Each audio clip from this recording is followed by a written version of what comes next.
forged on the gridiron in September. Perfected in the magic of March. For the fans who love the crunch of the pads, prefer a dunk,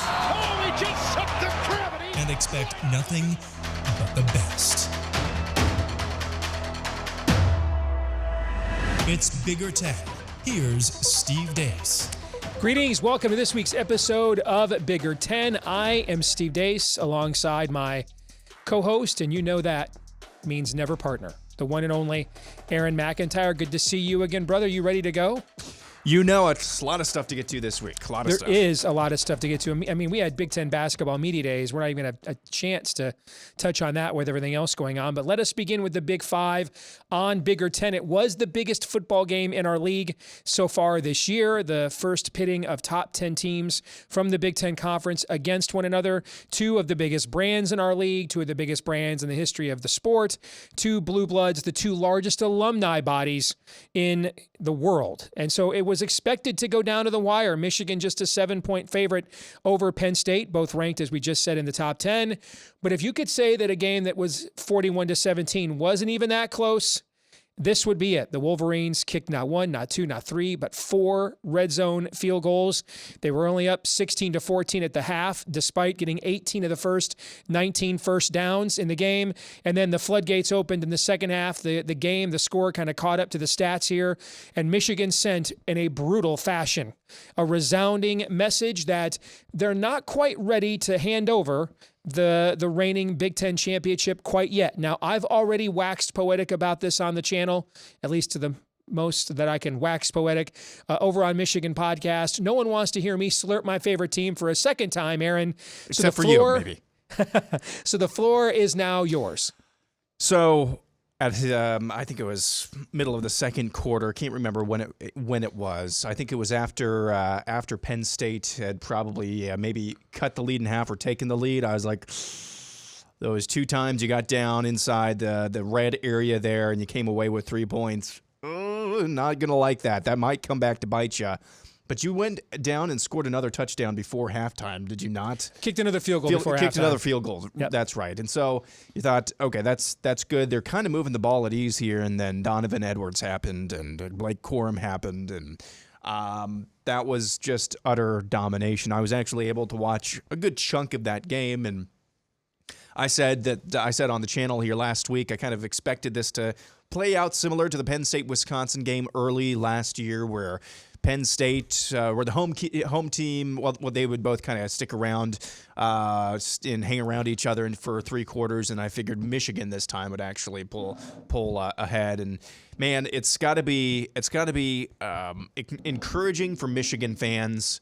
That you've done this now to two teams. You've physically dominated two teams that don't usually get physically dominated, and that's Iowa and Penn State now, at least on the offensive line side of the ball for Michigan, if you're a Michigan fan. So encouraging if I'm Michigan, because you've seen these results now duplicate themselves, and as you've said before, you are so physical on the line of scrimmage that if teams just want to cheat, load the box, you know what? You're going to have some options on the outside as well. So encouraged, I would say, if I'm a Michigan fan. We've had one team this year decide they were coming downhill and filling gaps on obvious rundowns. Indiana did that. J.J. McCarthy threw for almost 300 yards and a half when they did that. So Penn State didn't do it. They played a lot of too high safety, and Michigan said, thank you. We'll just grind you down. That's the most rushing yards Penn State has given up in a game this century so far. 418.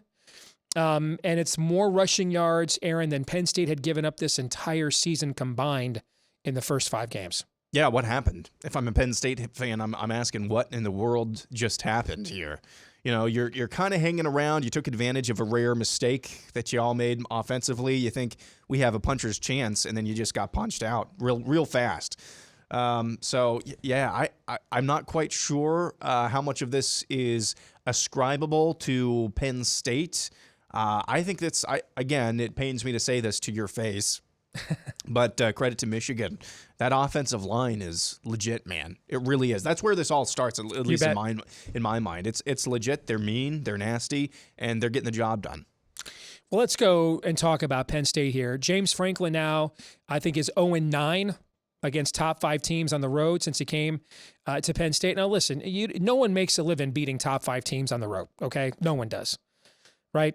I mean, maybe Nick Saban and Bear Bryant and Woody Hayes made a living beating top 5 teams on the road. But that everybody, pretty much the College Football Hall of Fame, Aaron, is replete with coaches who had losing records against top 5 teams on the road.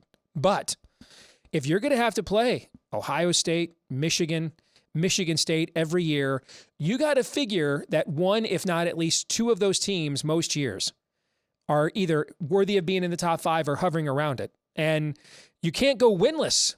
And that explains why you've got one Big Ten championship in 9 years, and it largely came because of a fluke blocked field goal for a touchdown to beat Ohio State in a night game at a whiteout. You look at his record overall, I think he has 1 win ever at Penn State on the road against any ranked teams at all. I think he's now something like 6-13 combined against Michigan, Ohio State, and Michigan State. Remember, they started 5-0 last year, and then they lost that 6th game to your Iowa Hawkeyes on the road, just like they lost here. And then the season fell apart from that point on. Franklin was only 11-11 in the last 22 games coming into this season. So what's going on there, do you think? They always recruit well. Yeah. This last class was his best one, okay? So maybe it's just as simple as this is a 2023 team. I don't know, but the trend line there is not good. It's not, and it's not like we're saying this. He's not a first year head coach. Okay, if we were saying, hey, what's first year's head coach ranked road record? That's not really a fair bar to set. Sure. He's been there for a long time.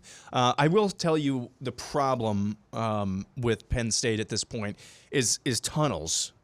There's only one tunnel at Michigan Stadium, Steve, and that's a big issue. Now, last year it was the fans in Iowa were too mean. Mm-hmm. We were talking off the air. I'm absolutely sick of these. If I'm a Penn State fan, that beta stuff would drive me nuts. To give Franklin the most benefit of the doubt, who's asking him these questions, these leading questions? Unless he's volunteering this, I don't think that's necessarily the case either. Part of it is the division you're in, obviously, but when you have, it's Michigan and Penn State kind of have the same recruiting in terms of expectations, and Hall, they kind of have the same, they're in the same stratosphere. Yeah. They're definitely in the same stratosphere. Yep. So if you're a Penn State fan, you got to be asking the same questions. Steve was asking a few years ago about Jim Harbaugh and Michigan. It's like, how long do we give this guy? Because at some point you do, if you really want to vie for Big Ten championships, if you're recruiting at that level, I'm sorry, you can't just wait for down years or down decades for Michigan or Ohio State to do that. You just can't. You got to go take it from them. You got to go take it from them. Yep. And so I'm asking if I'm Penn State. Now, you are correct, and we pointed this out earlier this season. They are a 23 team, and they looked maybe a little bit ahead of schedule this year, and who knows? We'll see how they do the rest of the season. But, you got to do better than 41-17. This is his 9th year. Let me ask you a question. What is Penn State football's identity? Nebraska of the East. At this point. Sorry. It's the Nebraska of the East. Okay? Consistently 7-9. Or Nebraska prior to the Bo Pelini, Nebraska. Bo Pelini, Nebraska. Thank you. So reliably 7-9 wins a season. Maybe vying for a 10th one, but you don't have the advantages of being in the Western Division either. So that's what this team is. Don't really have much more commentary other than that. I think it speaks for itself. Well, when you look at what Michigan did to Penn State, when you look at statistics like yards per play differential in the Big Ten, for example, Michigan and Ohio State each are +3 or more, meaning every time the ball is snapped, whether they're on offense or defense, they gain on average over 3 yards per play. No one else in the Big Ten is at 2. Maryland is next at 1.8. Is it a Big 2, Little 12 kind of year? Are those two teams just that much better than everybody else? Yes, the proletariat, the elites have rejoiced. It is once more time to put I'm sorry, kneel, not the proletariat. plebes, kneel. Yes, the proletariat have started kneeling. It's time to put them in their place once more. The capital has once again showed its strength. As crazy as this sounds, I really do want to see what Illinois could do.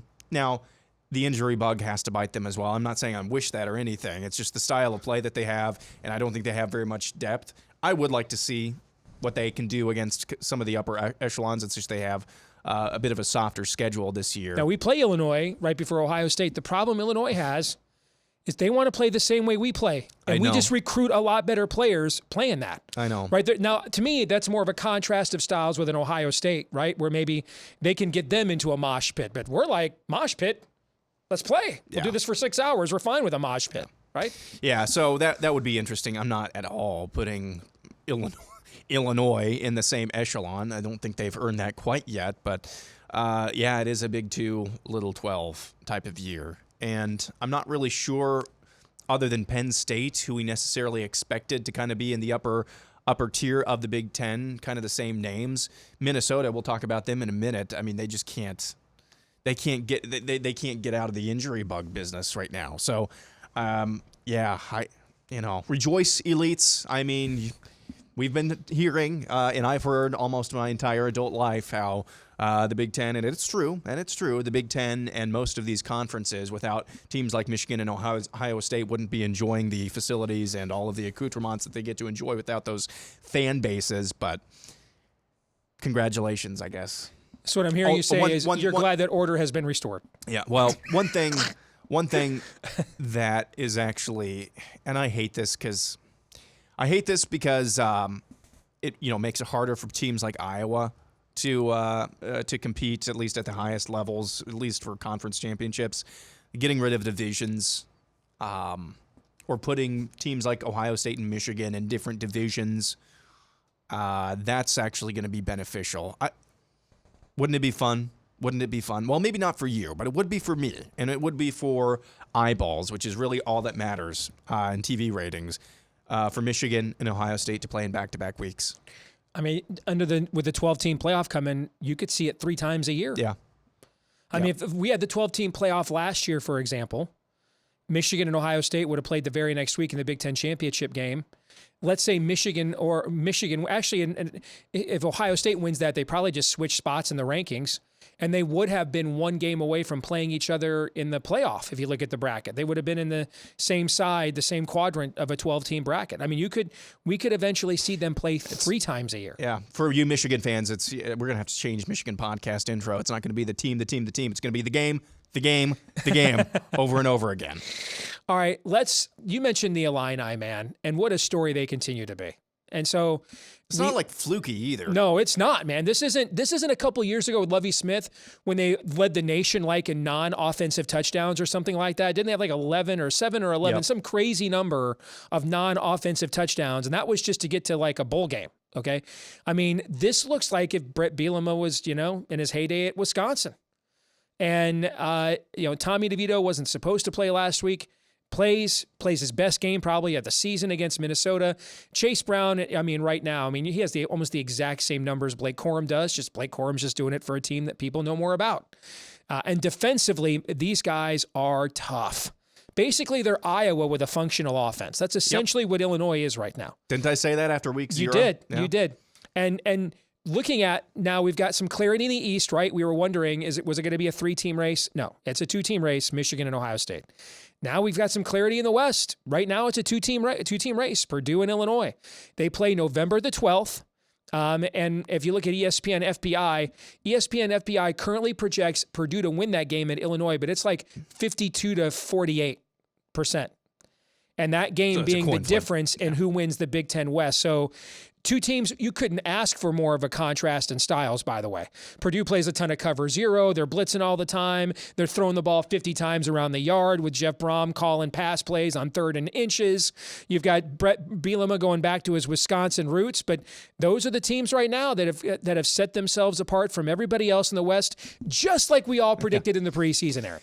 I think, Purdue was a lot closer in everybody's predictions and projections than obviously Illinois was. Not that anybody was discounting them all completely, but I thought after watching them against Wyoming week 0, I remember thinking, man alive, why aren't they beating Wyoming by more? And then I realized this is what Iowa does, not this season, but most seasons in their first game. It's like kind of just grind it out, and then third and fourth quarter, you kind of start rolling up. But the difference I said with Illinois is that they've got some skill position players that I thought had a little bit of juice, a little bit of pop to them, and that they would beat somebody or somebody's that they weren't supposed to. And so far, that's kind of borne true. You mentioned Minnesota. We've got 2 big-time quarterbacks in our league that are game-time decisions this week. You've got Talia Tagovailoa, who banged up his knee against us earlier this year, had to leave the game. It looks like he re-injured that knee this past week at Indiana, had to be carted off. Now, it looked like it was going to be a lot worse if you watched him on the cart. Like, see you next season kind of bad. But now they're saying he's a game time decision for Maryland this week. They've got Northwestern at home, and you wonder if the backup, he looked decent against us. He looked decent against Indiana. You wonder, you're playing the last place team in the league. If you're Mike Locksley, if you might say game time decision. You know what I'm saying? Let's give him another week here. We might be able to win this one without him. But Minnesota has a much tougher chore. They've got to go to now, Penn State. Well, Steve, I thought Sean Clifford was hurt. My understanding is Clifford took himself out of that game, by the way, that he had taken enough hits. It was out of reach.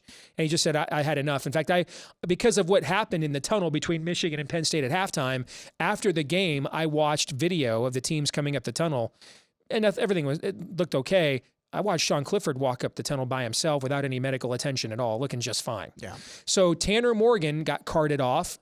Now, PJ Fleck is saying he's better. He's a game time decision, and he's got enough experience that he doesn't have to practice this week. If he's cleared to play Saturday, he'll be able to go. But that's the whiteout at Penn State. If you're Minnesota, you've already lost to Illinois. You've already lost to Purdue.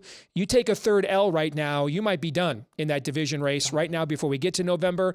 And it's not easy to win at the whiteout in any year, right? So these are 2 big quarterback injuries, but you kind of feel like because of the drop-off at Minnesota that Morgan might, and the difficulty of the opponent, Morgan might be the one that's the most needed here. Agreed. And really, I haven't gotten to watch much Maryland this year. The only time I really watched them for an extended period of time was when they played your Wolverines. And I was pretty impressed with the backup quarterback. Now, that was in kind of garbage time, but he was still making plays and cost me some money. But anyway, I would say definitely there's... Now that you're bitter a month later. Yeah. No, but I would say, there's a much steeper drop-off. And I'm having trouble discerning whether or not Minnesota was fool's gold or if this is just all the injury bug. And they really, really depended, obviously, on their quarterback, but Chris Ottman-Bell and Mo Ibrahim as well. Yeah. How much Taylor Potts has been out too. How much they really meant to that offense, especially. So it's just frustrating. Got to be frustrated if you're Minnesota right now because you had everything in front of you. You looked as good or better than Michigan just based on the that was kind of my comp from West to East division. Looked as good or better than Michigan in the non-conference schedule, but then the injury bug bit you, and it's difficult. But you're right. They have to win. They have to win their next one, or else they're gonna. I don't know what you're playing for the rest of the season. All right, we'll come back, play our weekly game of Would You Rather right here on Bigger 10 next.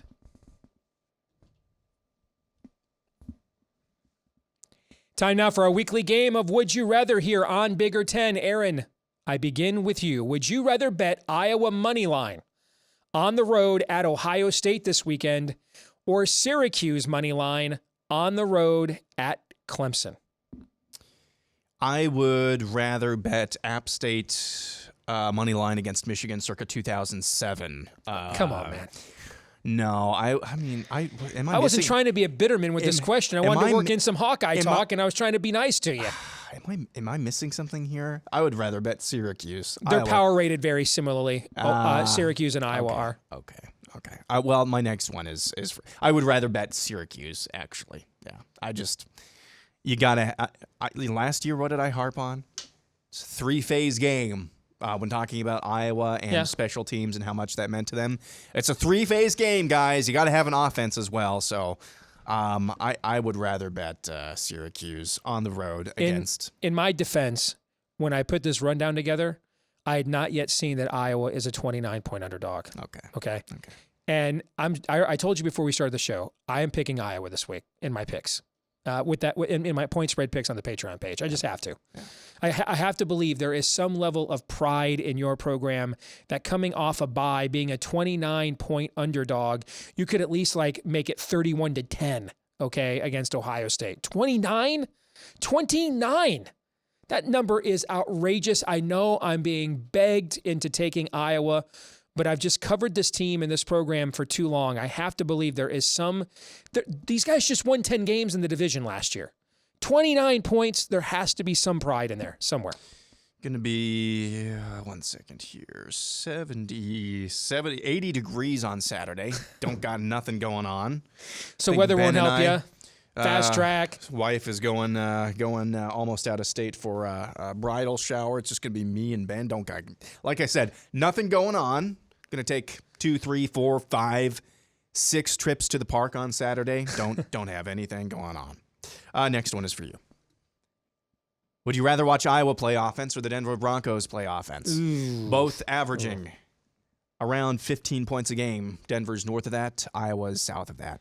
So you cut me deep here, Shrek, because Russell. See, here's your Westbrook's opportunity. Russell Westbrook, wrong sport. Russell Wilson's one of the quarterbacks in one of my fantasy leagues I've been playing, so I'm well aware of their offensive struggles. That being said, give me a first ballot Hall of Famer, because there's at least a chance of something functional and explosive happening once. Yeah. See, this one's actually tough because on the one hand, there's a chance that you might score some points, and something exciting might happen if you watch. But at the same time, these are NFL guys, and it's just at least you have an excuse if you're watching Iowa. They're just in college. All right, for you, would you rather be Penn State trying to bounce back this week at home against Minnesota, or Wisconsin trying to bounce back at home against Purdue? I would rather be Penn State trying to bounce back against Minnesota. I don't know about you, man. I think something's broken at Wisconsin. I think something's broken there. And it's too early to tell that. I think you want to fade Graham Mertz unless he's playing a college team based in the state of Illinois. That's what I think. Yeah, no, that's a good fade. I just don't know. That game against Michigan State, how many times have we talked about, in the Big Ten bus tour, talked about this too, a bunch of kind of smallish guys at Michigan State. That's just not a game culturally that Wisconsin has lost in the past. They just go and then do what they need to do. Whether it's pretty or not, they do what they need to do in those types of situations to win those games, and they just have not been able to do that. So I'd rather be Penn State. You got a decent test, but it's at home at night in Happy Valley. I'll take that any day of the week. Okay. Final one is for you. Would you rather bet Illinois or Purdue to win the Big Ten West right now? I tell you what, that game could go. The number of variables in that game. Agree. That could go. It could be a really low-scoring game. It could be an incredibly high-scoring game. Illinois could blow. It could. I don't know what angle. Well, remember I told you this summer when I released my preview that the toughest call I had to make is my numbers in my simulations had Minnesota and Purdue winning the West almost the exact same amount of times, almost with the exact same profile. A lot of the predictions I had, I was telling you back in February doing some of the prelim for my preview, I might have an all Big Ten SEC Final Four. I was telling you that months ago. But it was literally right up until I hit publish on my Patreon page that I decided to go with Minnesota just because they got Purdue at home. But it was pretty even in all of my data and all my simulations for my preview on which team I was going to go with. As much as I love the story of Illinois, and I love Burt, I'm going to go with Purdue, and here's why. Aiden O'Connell, man, that dude looks like an altar boy, right?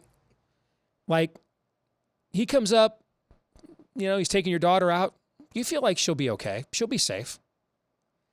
But when he gets a helmet on between the white lines, he's nasty. He's just nasty. He has, the throws he's willing to make, not even that he can make, but that he's willing to put the ball in places that something bad could happen when you do, right? He's fearless.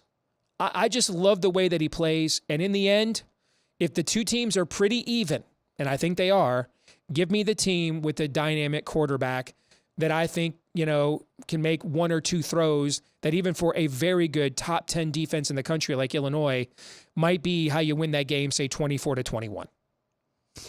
Yeah, that's well said. I think as you've always said as well, you can't hide your quarterback, especially in college football. And so when it's kind of a flip of the coin like this, where that game, all things being even, and you don't know what injuries or mitigating circumstances could happen between now and November 12th. All things being even, that game could go any which way. Give the benefit of the doubt to the better quarterback, and so can't fault you there. Aiden O'Connell is the equivalent of the guy that comes to take your daughter out, and you think, that mustache, man, come good, on. Wholesome kid. I like him. Then you find out like a week later she's pregnant and they're getting married. And you're like, what? How did I miss this? It was the mustache. Okay, how did I miss this? Okay. That mustache. I'd had this kid totally profiled wrong. When he gets out there on the field, man, the dude looks like a choir boy, but he is ruthless out on the field. I love the way he plays. He just does not care. He will put the ball anywhere. And I respect that. So, all right, we'll come back. I don't. It's backyard football. Spoken like a true Hawkeye fan. By the way, Charlie Jones, he's going to win the Biletnikoff this year playing for Purdue. I think he has more points or more touchdowns than the entire Iowa offense. I know, man. Might have close to as many yards. So, speaking of that, I got to ask you. It wasn't on the script. Can I ask you about this, though? Sure. All right. Brian Ferentz getting asked over the bye week. Have you considered is there a downside if you make a quarterback change going from Spencer Petras to, is it Padilla? Is that the backup? Yeah. And Brian Ferentz goes, well, what is the upside? Your thoughts? I have to say I laughed out loud. I was like, I got to respect the dude, there's some dude there. He might not be a good offensive coordinator, man, but from a dude perspective, I respected that level of just non-caring savagery. But what are your thoughts as a Hawk fan? Does he and his dad have like a Alex Padilla voodoo doll somewhere that they're just like, that kid just they must hate that kid. He must just be terrible. Must just be a terrible human being. I mean, for them, this is now getting into actual shade throwing at their backup quarterback. Yeah. And I told you off the air last week too with Spencer Petras, great guy. I mean, he can. He had a couple of good throws, I thought, and that's the standard now. A couple good throws against Illinois a couple weeks ago, and it's like in basketball, though.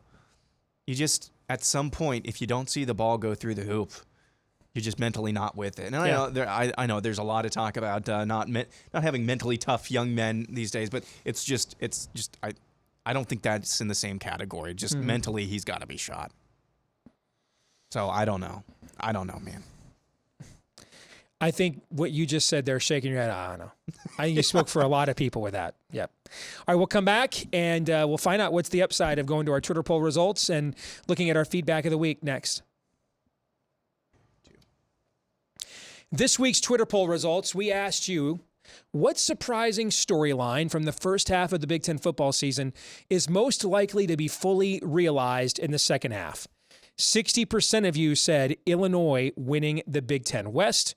20% of you saying Michigan State with a losing season. 15% of you said Wisconsin with a losing season. 5% of you, Blake Corum winning the Heisman. None of those storylines were discussed as viable narratives to follow this Big Ten football season, Aaron, but all of them are viable narratives here at the halfway point of the season. Which one would you have voted for?